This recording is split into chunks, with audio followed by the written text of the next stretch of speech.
Bismillahirrahmanirrahim. Assalamualaikum warahmatullahi wabarakatuh dan salam sejahtera.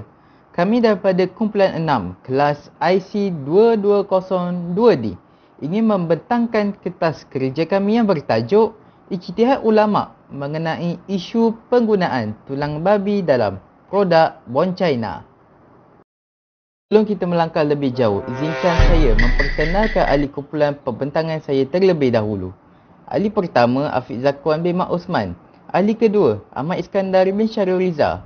Ahli ketiga, diri saya, Mio Alif Haikal bin Muhammad Nur Asrat. Ahli keempat, Muhammad Aiman bin Muhammad Azhari. Yang kelima, Muhammad Afiq bin Abdul Aziz. Ahli keenam, Muhammad Aidi Akmal bin Muhammad Zamri. Dan ahli yang ketujuh, Rizqullah Syauqi bin Azmi.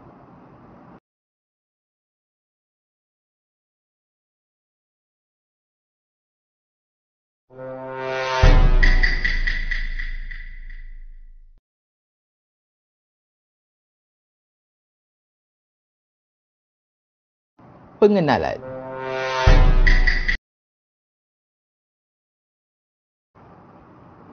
Kita teruskan dengan apakah itu ijtihad. Menurut Abdul Latif Muda 1957, ijtihad dari sudut bahasa berasal daripada kalimah jahada, iaitu berusaha dengan sepenuh hati manakala. Menurut istilah pula, ijtihad ini merupakan untuk mencurahkan dan memberikan segala buah fikiran dan tenaga untuk mengeluarkan sesuatu hukum syarak melalui dalil-dalil syarak seperti daripada Al-Quran, sunnah dan ijma' dengan melalui beberapa kaedah tertentu. Kita teruskan pula dengan apakah hukum ijtihad. Hukum berijtihad ini ialah harus. Ulama' telah bersepakat mengatakan bahawa harus untuk berijtihad dalam mengeluarkan sesuatu hukum atau fatwa apabila syarat-syarat yang diperlukan mencukupi. Apakah dalil yang mengharuskan ijtihad?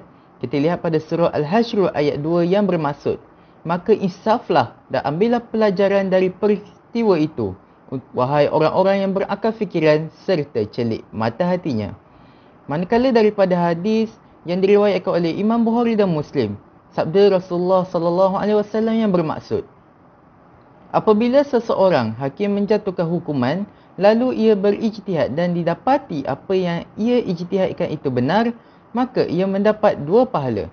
Sekiranya pula ia menjatuhkan hukuman dan berijtihad serta salah, maka ia mendapat 1 pahala sahaja.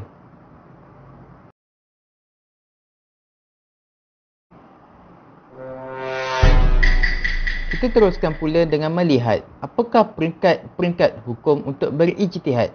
Pertama sekali, peringkat hukum untuk berijtihad ialah ijtihad fardu ain. Situasi ini di mana ia memerlukan mujtahid itu menjawab persoalan yang timbul dan berijtihad dalam keadaan yang terdesak. Peringkat hukum yang kedua ialah fardu kifayah. Masih terdapat orang yang berkelayakan untuk menyelesaikan masalah atau menjawab persoalan-persoalan berkaitan hukum selain daripada mujtahid. Peringkat hukum ketiga iaitu sunat. Situasi ini di mana dalam menyelesaikan masalah-masalah hukum yang dilakukan oleh seseorang yang memenuhi syarat berijtihad bagi menyelesaikan masalah yang sedang berlaku atau belum berlaku. Dan peringkat yang terakhir ialah haram. Sekiranya berlandaskan hawa nafsu dan bercanggah dengan perkara yang jelas dinyatakan di dalam nas-nas Al-Quran. Seterusnya kita masuk ke syarat mujtahid. Yang pertama iaitu Islam dan bersifat adil. Yang kedua, baligh. Yang ketiga, mengetahui nas dan dalil yang berkaitan dengan hukum hakam walaupun tidak menghafalnya. Yang keempat, mengetahui tentang dalil akal dan kehujahannya. Yang kelima, mengetahui tentang Al-Quran dan hadis beserta makna dari sudut bahasa dan isyarat.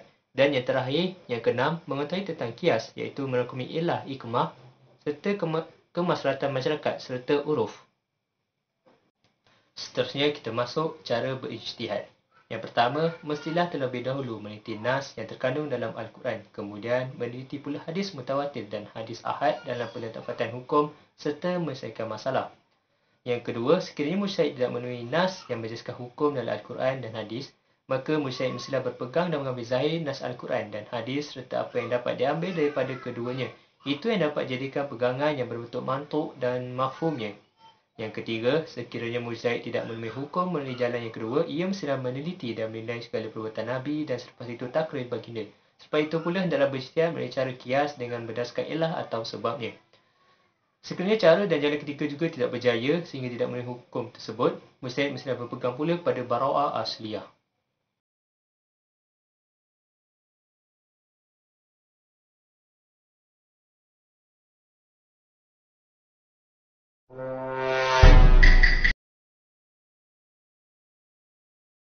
Seterusnya, saya akan menerangkan apakah itu buah China.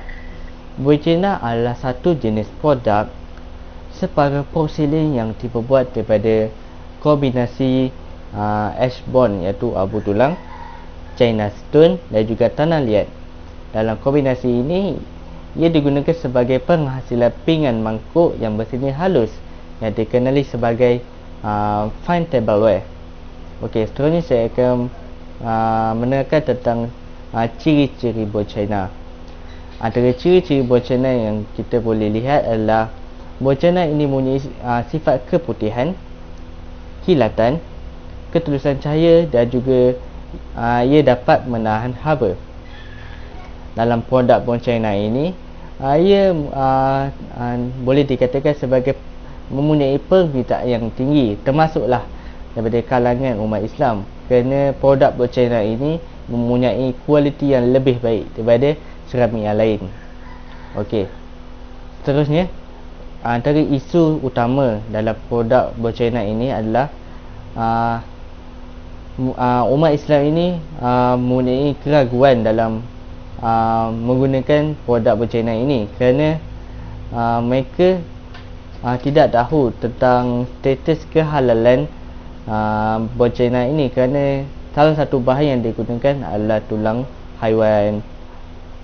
Seterusnya, saya akan menerangkan bagaimana proses penghasilan buah China ini dilakukan. Okey, dengar baik-baik. Okey, pada proses yang pertama adalah proses adunan iaitu mixing, yang mana proses ini dilakukan dengan mencampurkan bahan-bahan yang diperlukan untuk dalam penghasilan buah China ini. Antara bahan tersebut adalah abu tulang, falsafah, kuarza, tanah liat dan bahan-bahan lain yang diperlukan. Okey, pada peringkat yang seterusnya adalah proses pembentukan, yang mana proses ini dilakukan untuk membentuk bahan tadi dengan bentuk pingat dan mangkuk. Okey, pada proses yang ketiga adalah proses pembakaran, iaitu pembakaran pertama yang dinamakan sebagai biskut fairing, yang mana pada proses ini ia dilakukan dalam suhu 1200 sehingga 1300 pada kebuk antioksida. Proses ini dilakukan supaya bahan tersebut dapat menukarkan greenware itu menjadi bahan yang lebih putih, tahan lasak dan lebih elok sinar. Okey, seterusnya kita pergi ke peringkat yang keempat, yang mana proses ini dinamakan sebagai sultan culture, yang mana proses ini bahan buah China ini dikilatkan dengan cara semuran pengkilatan pada buah China tersebut. Okey, pada peringkat yang kelima, yang mana peringkat ini dinamakan sebagai pembakaran yang kedua. Pada proses ini, pembakaran ini dilakukan sekali lagi dengan suhu yang rendah, dengan suhu 1000 sehingga 1200 darjah Celsius. Pada proses ini, dia dilakukan di dalam kebuk khas untuk membakar keramik tersebut. Okey, pada peringkat yang terakhir ialah peringkat hiasan, yang mana proses ini dilakukan selepas bentuk buah China ini dibentuk dengan proses ini. Buah China ini dapat dihiaskan dengan pelbagai jenis corak, pelbagai jenis lukisan yang diperlukan untuk membentukkan buah China ini lebih cantik. Okey, apa yang kita lihat daripada proses penghasilan bencana ini, kita boleh kaitkan bahawa proses bencana ini sama seperti proses istihalah, kerana proses istihalah adalah proses yang mana bahan lain dicampurkan dengan bahan yang lain untuk menjadikan suatu bahan yang baru.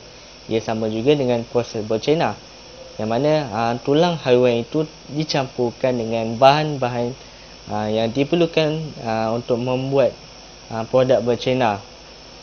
So, dengan bahan tersebut, ia telah menukarkan tulang itu menjadi satu produk yang baru. Okey, pada proses ini juga, sebilangan ulama telah menggunakan proses tersebut untuk menentukan hukum sama ada bahan akhir pada bencana itu telah ditukarkan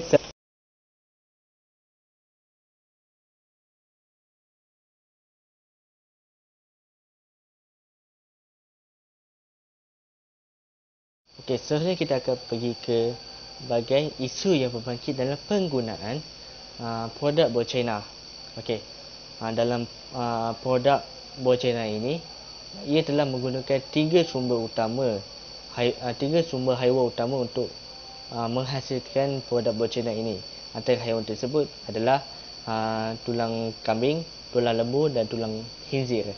Okey, pada isu yang seterusnya ialah isu menurut Muzakarah Fatwa Kebangsaan pada tahun 2012, ia telah menyatakan bahawa sebanyak 7 juta babi telah disembelih bagi tujuan pengeluaran produk bencana ini pada peringkat global. Okey.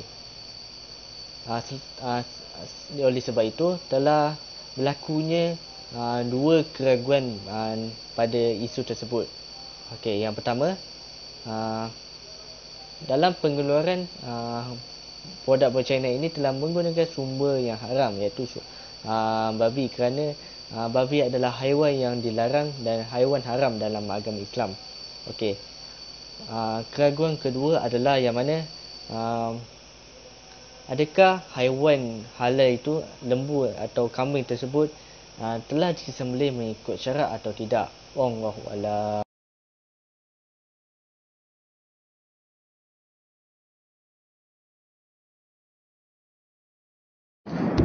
Seterusnya kita akan memasuki topik perbincangan yang lebih menarik, iaitu berkenaan dengan pendapat ulama tentang tulang haiwan.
Seterusnya kita akan membincangkan berkenaan dua pendapat, iaitu pendapat ulama mazhab Hambali dan pendapat Imam Syafi'i.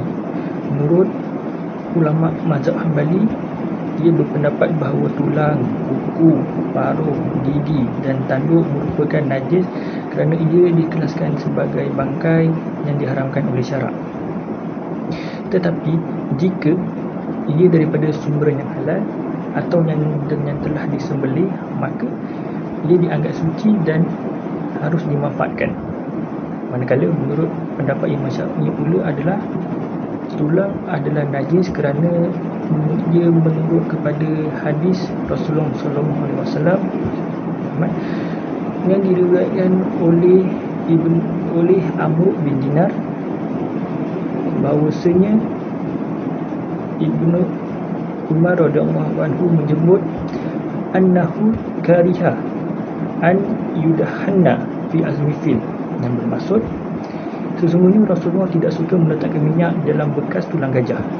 Daripada hadis tersebut kita dapat membincangkan, kita dapat mentafsirkan bahawa perkataan kariha itu bermaksud sesuatu yang haram.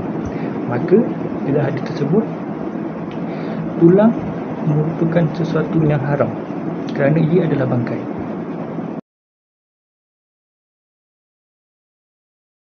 Okey, sekarang kita masuk ke dalam perbincangan hukum. Seterusnya, kita akan sambung kepada pendapat ulama yang lain tentang berkenaan tulang haiwan. Okey, pada pendapat Imam Malik, gading gajah yang disembelih adalah suci setelah ia dibersihkan. Manakala pada pendapat ulama mazhab Hanafi, ia ada sedikit perbezaan. Pengharaman bangkai hanya berlaku dalam konteks makanan sahaja. Okey, bahan-bahan seperti tulang dan kuku, jika ia dimanfaatkan untuk selain makanan, ia adalah harus.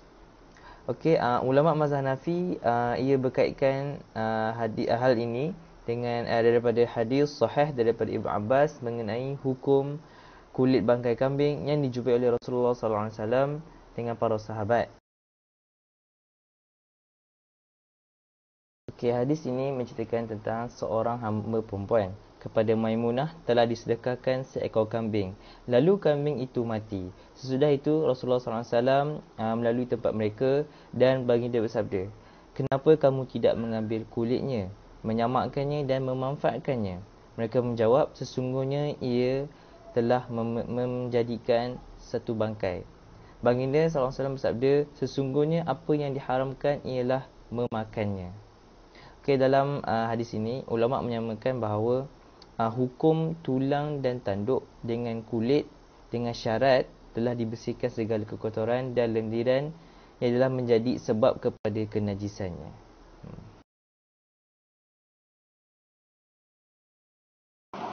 Baik, kita akan meneruskan pembentangan di bawah analisis dan perbincangan. Analisis fatwa yang mengharuskan penggunaannya, iaitu di bawah pejabat Mufti Singapura, Majlis Agama Islam Singapura. Hukum Bon China adalah harus kerana proses istihalah telah berlaku dan telah menukar sifat dan bentuk bahan tulang haiwan tersebut setelah berlakunya pembakaran dan kemudian dicampur dengan bahan-bahan lain. Okey. Selain itu, jika tulang tersebut berasal daripada khinzir dan meskipun telah berlaku proses istihalah, produk akhir adalah tetap dianggap sebagai najis, iaitu haram digunakan.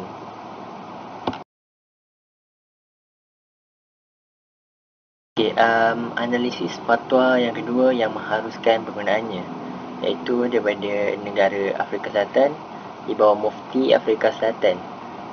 Ia telah memfatwakan bahawa hukum keharusan tersebut disandarkan kepada proses istihalah yang lengkap berlaku apabila tulang telah berubah menjadi abu. Sekiranya tulang tersebut digunakan dalam keadaannya yang asal, Allah juga harus, kerana semuanya Allah daripada haiwan yang halal.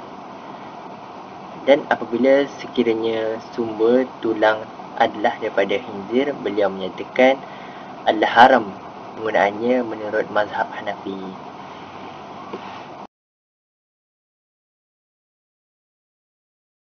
Analisis fatwa yang ketiga yang mengharuskan penggunaannya, iaitu di bawah Mufti Abdullah Patel. Hukum Bon China adalah harus sekiranya penggunaan tidak mengetahui sumber asal tulang haiwan yang digunakan. Sebaliknya, jika diyakini tulang berasal daripada sumber yang tidak halal, maka ia tidak dibenarkan.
Okey, antara faktor yang mengharuskan tulang haiwan ini.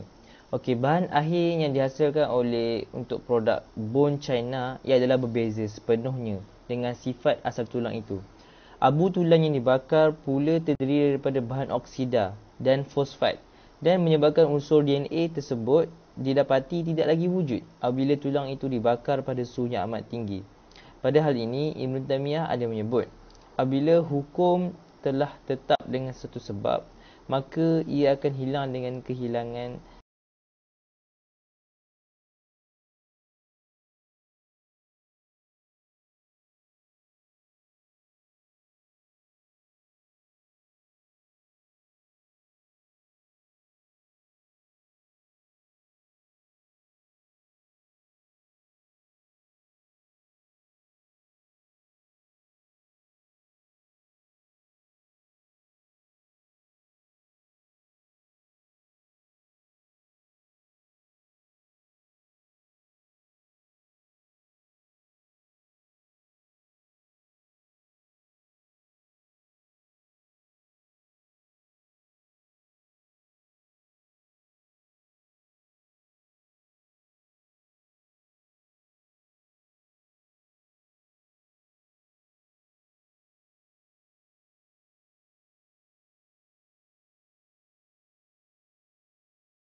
Sebagai kesimpulan, dalam konteks Malaysia, disebabkan pandangan mazhab Syafi'i adalah lebih dominan dan sesuai digunakan pakai untuk diamalkan di Malaysia berdasarkan beberapa keutamaan. Yang pertama, istiahalah tidak diterima oleh mazhab Syafi'i kecuali dalam keadaan tertentu sahaja, seperti arak yang bertukar menjadi cuka secara semula jadi.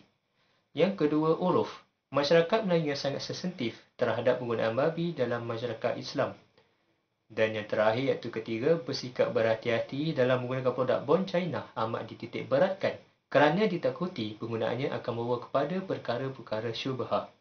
Oleh itu, penggunaan produk bone China di Malaysia adalah haram hukumnya.